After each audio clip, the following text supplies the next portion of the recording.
വള്ളുവനാട്ടിൽ ഓണാഘോഷത്തിന്റെ ശ്രുതി മാധുര്യമാണ് തുയിലുണർത്ത് പാട്ട്. ഉത്രാട ദിവസം വീടുകൾ തോറും കയറി പാടുന്നതാണ് രീതി. ഇന്ന് അന്യം നിന്നുപോയ ഈ ഓണസംഗീതം കാത്തുസൂക്ഷിക്കുന്ന ഒരു കുടുംബമുണ്ട്. ആ കുടുംബത്തെ കാണാമിനി ആ റിപ്പോർട്ടിലേക്ക്. പരമേശ്വര ശ്രുതിക്കായി തിരുവരങ്കൻ പടിപ്പുറത്ത് വന്ന് തുടിപ്പുറത്ത് കോൽ വയ്ക്കുന്ന നേരത്തിങ്കൽ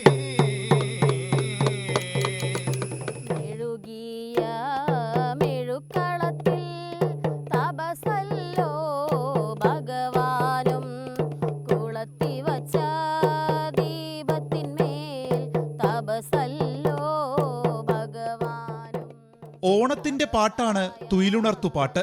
ശിവനും പാർവതിയുമായി ബന്ധപ്പെട്ടതാണ് ഐതിഹ്യം.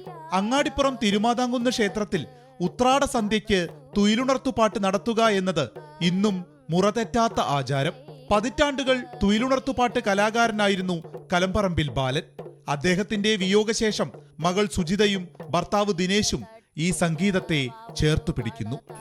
ഓണാഘോഷ സമയങ്ങളിൽ വള്ളുവനാടിൻ്റെ ഒരു തനത് കലാരൂപം എന്ന് തന്നെ പറയാം തുയിലുണർത്തുപാട്ട്. ഓണാഘോഷത്തിലെ ഉത്രാട നാളുകളിലാണ് ഇത് പാടി അവതരിപ്പിക്കാറുള്ളത്.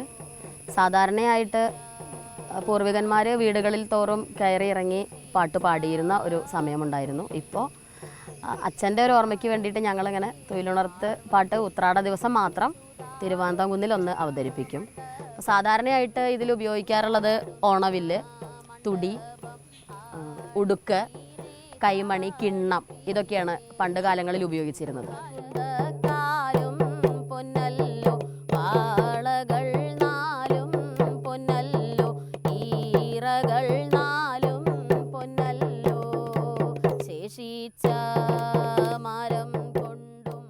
സാധാരണ എല്ലാ വീടുകളിലും പോയി ഉത്രാട നാളിൽ പുലരും വരെ എന്നാണ് പറയുക. തിരുവോണത്തിന് പുലർച്ചെ വരെ ഈ പാട്ട് പാടി ഇങ്ങനെ നടക്കും എന്നാണ് അച്ഛനും ഒക്കെ പറഞ്ഞു കേട്ടിട്ടുള്ളത്.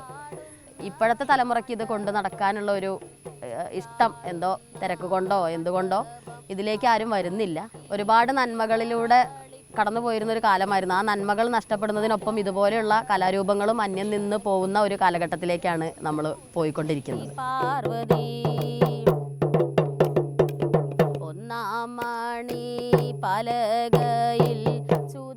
അർഷക്കിനൊപ്പം വിപിൻ സി വിജയൻ, 24 മലപ്പുറം.